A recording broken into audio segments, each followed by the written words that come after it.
Yo, what's poppin', guys? Sizzle here. In this video, I'm going to show you how to create a Windows virtual machine or emulator on your Windows computer so you can run Windows on Windows. This can have a bunch of different use cases, but my example use case that I actually personally do is when I make guides on how to install other stuff. I want to make sure that nothing else that I already installed is what's making it work, and VMs are a really easy way to do that. So yeah. With that out of the way, let's get going with the installation process. So step one, you want to get an ISO file for whatever you want to use. In my case, I'm going to be using Windows 10 in this guide, but Windows 11 and everything else should work the exact same way as long as it's Windows. Pretty straightforward. I'll have this linked in the description along with everything else. And yeah, you want to scroll down a little bit to create Windows installation media. Hit download now. They'll make a media creation tool. You can also get your Windows ISOs off of Microsoft's website. Microsoft is just like the official common way to do things, but there's ISO files all over the internet, and a lot of them work. Some of them are like viruses and stuff, so make sure that you're getting files from a place that you can trust. In my case, I can trust Microsoft. They're the people that make Windows, so their version's going to be legit.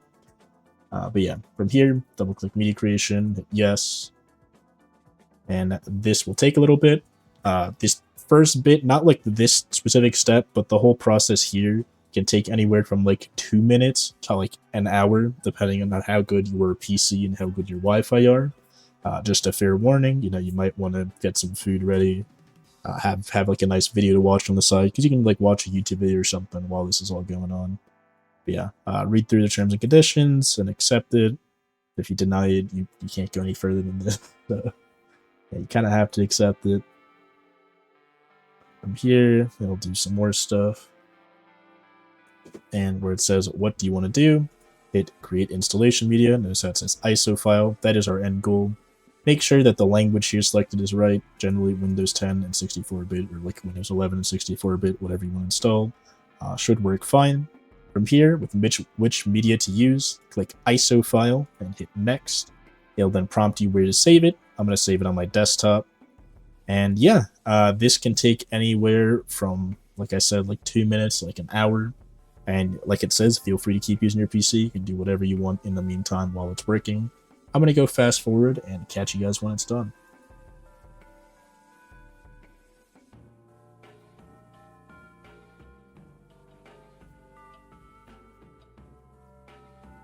Once it's done, it'll tell you where it installed it to, and you can hit finish.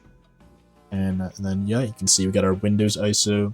Like I said, Windows ISO from anywhere, as long as it's actually Windows ISO, not like a virus or something, should work just fine. From here, we want to go download VirtualBox. Like I said, it'll be linked in the description. Just want to hit the download button where it says download VirtualBox, go to the platform packages, and click Windows hosts, because we're on Windows. From here, it'll have its own exe file to install VirtualBox. Just double click to run that. Hit yes when it prompts you to run it as admin. From here, we get a pretty standard install process thingy. Just hit next, read through their terms and conditions, hit accept, hit next, hit next. It warns you here it's going to shut off your Wi-Fi for like 1 second and turn it back on. Hit yes, it'll install missing dependencies, hit yes. Change whatever you want to change here, defaults work fine, hit next, hit install, and then we'll have VirtualBox installing. Once it's done installing, you can see it's out on your desktop if you enable that. You can start it right away here if you hit that, and then hit finish. I'm going to double click to start it as well. And yeah, once you boot it up, you'll have something like this. You want to hit expert mode, then go to machine, new, name this whatever you want to name it. So in my case, I'm just going to call this Win10 for Windows 10. The default folder is fine. ISO image, click this little arrow drop down menu, hit other, and it'll then bring you into your file explorer. Just find your way over to where you have the Windows ISO and then hit open on it. And from here, it should auto detect everything just fine, but double check that it's Microsoft Windows and that is whatever version you want to have installed, whether it be Windows 10, 7, 11, whatever you installed the ISO for. In my case, it's Windows 10. From here, go to unintended install. Change your username to whatever you want it to be. So let's just say I want to name my computer. Change your password to whatever you want it to be. And make it a single thing, because this is like a computer within a computer. No one else can access this unless they have access to my actual computer. From here, you have additional options. Just leave those all as default. Go to hardware. From here, change your base memory and processors as you see fit. If you have 16 gigs of RAM and 16 CPUs like me, I found that 8 gigs with 8 cores is amazing, really, really good performance. If you're on a lower end system, you really gotta play around with these numbers, and it can really have a big impact on your system if you take it past these green bars. You notice it goes green to orange to red. Red's like the danger zone. Orange is like, there could be some slowdown on your main system, and green is like you can just run this with no issues. You gotta just play around with this, especially if you're on a lower end system. I can't really give different things for different systems. It genuinely is just different person to person what you're able to do. From here, we can go to the hard disk, and this is going to be our storage. 50 gigabytes is really the minimum. If you make it any smaller than this, you're just not even going to have space on your virtual machine. But I'm going to bring it all the way up to 128 gigabytes, because that's the amount that some entire computers ship with, and it makes it look like a lot more legit. From here, all the defaults are fine. If you wanted to actually instantly take up those 128 gigabytes, you maybe don't use it for something else, click pre-allocate full size and it'll take up the whole space. But for most people, this is a better default where it'll kind of take space as it needs it up until this limit that you set. From here, just hit finish, and you can see it's got everything up and running. You'll be powering the VM up, and yeah, should generally kind of run through the installation process on its own. You can also close out this little thing on the right here by hitting this little notification button, and then you can just see the main full screen, just like that. Now, this is a really, really common bug, and because of that, I'm going to be showing in this video, where Windows cannot read the product key setting from unattended answer file. What you want to do if you get that, close out of the window, power off the machine, hit OK, then go into settings, go to system, where it says floppy, check that off. Go back to general, where it says advanced, where you see snapshot folder. Look at this file path and make your way over there in your file explorer. You can see for me, it was C users PC VirtualBox VMs, right? C users PC VirtualBox VMs, Windows 10, and then this is the snapshots folder. What you want to do from here is this unattended file, right click, delete it, get rid of it. And that's pretty straightforward. Then hit OK here, and then hit start. You should get another warning, but this time when it pops up right away. Pretty straightforward stuff. And then hit do not show this message again, specifically this one, hit OK. And it should start the normal Windows install process. If you didn't have that error, you would boot you straight into Windows with that username and password. In our case, because we have that error, we now have to do a normal setup, which means what we want to do before we do anything else here is go to these double monitors right here, right click on them. You'll see that it says network settings, where it says connect network adapter. Click on that to turn that off, and this will pretend like we don't have Wi-Fi, even though we do. That way you can install this without signing in through your Microsoft account, which generally just is nicer, especially in a VM where you're not doing normal computer stuff. If you got a product key, you can activate it here. I'm not going to show this on video, but I'll activate it once we're actually into the system, just in case you don't have a product key, so you can see the full kind of install process from here. Select whatever version of Windows you want to use. In my case, I'm just going to do normal Windows 10 Home. Make sure you read the terms and conditions. Accept, the next. Custom, install Windows only. Next on drive 0. And then let it run through the normal Windows install process.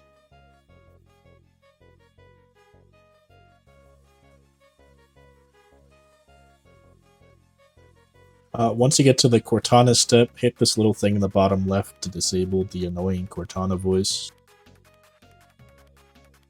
From here, keep things going, select your region, select your keyboard. This is like a normal Windows install. Skip. It says, let's connect you to network. Hit I don't have internet, even though you do. Continue with limited setup. And then who's going to use this PC? You could name it whatever you want to name it. You can name it like computer. There we go. Simple name. You can pick a password if you want. Because this is a VM and this is a computer within a computer, generally, I just don't bother with a password. It's not really worth it. Turn off all of this tracking stuff so that they don't get more bonus information on you. Cortana, no, I don't need Cortana, and I don't need Cortana in my VM. And then it has to do some more installing stuff. And as you can see, we're up and running with Windows. Everything here is working fine. We've got Microsoft Edge and all that. From here, we can turn our internet back on by just right-clicking that same thing, connect network adapter, and then it should connect us to the internet in a second.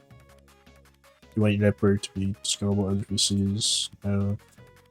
Now, from here, everything's technically up and running. You can kind of just use this as is. But we're going to do a few other things, one of which is shared storage. So you can, put files on here, bring them to your main PC back and forth. And the other one is enabling copying to Clipboard. So if I copy, I can copy the word download here, I can then paste it in here and vice versa. So to do that, we're going to have to close out of Virtual Machine real quick and hit OK. And then go to the main VirtualBox thing, go to Settings, under General, under Advanced, where it says Shared Clipboard, hit Bi-Directional. That means it goes both ways. Drag and drop. You can try bi-directional. This one might not work by default. And then what you want to also do is go to Shared Folders, hit the little plus button here. Folder path is where it actually is on your real system, so hit Other. And in my case, I'm going to make one on my desktop, so I'm going to make a folder called Shared. That doesn't really matter. You can call it whatever you want to call it. Then mount point, just leave that as is, and then hit auto mount, hit OK, and then OK. Now boot back into the system. And as soon as we actually fully boot into Windows, which might take a second, what we're going to do is go to Devices, and then insert guess additional CD image. But we actually have to boot in first to do that. You can see logging in, because I didn't set a password, it just auto logs in, which is a really great feature. I'm going to hit insert guess additional CD image. From here, all we got to do is we go to our little file system down here. We can go to this PC, and where it says C drive VirtualBox guest editions, which only pops up after you insert it from here. Double click on that. Click the main one, the application one. Double click on that, and hit yes, and then hit reboot now. And now that we're in here, we open up the file thing yet again, go to this PC. We can now see shared right there. And if we go into shared and we do something like make a text document, call it like test. If I go into the shared thing here, you can see we now have test.txt. If I go in here and I can type like 123 on it and save it. If I then go back into here and I open test, it now has 123, right? It's sharing just fine. Can also copy 123 from here, go into here and paste it, right? That's all working fine. And yeah, that's how you get it sharing. That's how you get it working. That's how you get everything else going. Not really sure what that is, so I'm gonna ignore it. And yeah, from here you want to configure your desktop however you normally would. So for me, for example, that means I want to go down to the app section and uninstall everything that I don't absolutely need. Right, so like I don't need OneDrive, I don't want OneDrive, and especially not on a VM. That's just like beyond useless. Unless you're paying for it, then that's more useful. I don't want like Microsoft Office, don't want OneNote. That's about it. Everything else here seems pretty fine. From here though, you also want to go into System, and not System, you want to go back, you want to go to Update and Security, check for Windows updates. If you're up to date, you're fine. You can close out the Windows 11 thing. Just make sure it's all updated. Generally it should be, but just in case it isn't, it's nice to install updates here if you need them. And yeah, from here, the last thing that I'd recommend doing is first off, go to View, and now that we've done everything we really need to do here, swap it to scaled mode. Don't show this and switch. And that way it'll be a lot more smooth and it'll scale with how you drag it. You can make it super wide, you can make it like normal like that, and it'll just work. It's a lot more smooth now. Generally just the best way to do things, but I don't like doing this from the default because there was a lot of things that we don't have access to super easily anymore because now it's all over here. That was on the top and bottom of the screen. That's useful for the setup. The last thing you want to do though is in VirtualBox, the main thing here. First off, you want to, what did I even just do? Did I open Edge? How did I open Edge? And how is it like halfway off screen? I have no idea what this is about.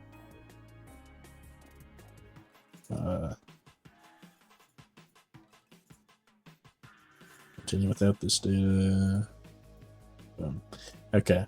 Now that you've got everything set up the way you want it, you could also do stuff like turn on dark mode, for example. So if I turn like dark color settings. All right, you have to activate Windows. Let me actually go do that. Now that I've activated Windows, you go to colors, set to like dark mode, choose accent color, whatever fancy stuff you want to be doing, you can go do real quick. And once you have it set up at a basic level where you're kind of happy with all the basics it's got going on, you want to go back to this other tab here. You want to go to Machine, then Tools, then Snapshots, and then hit Take. And then just name this like Default.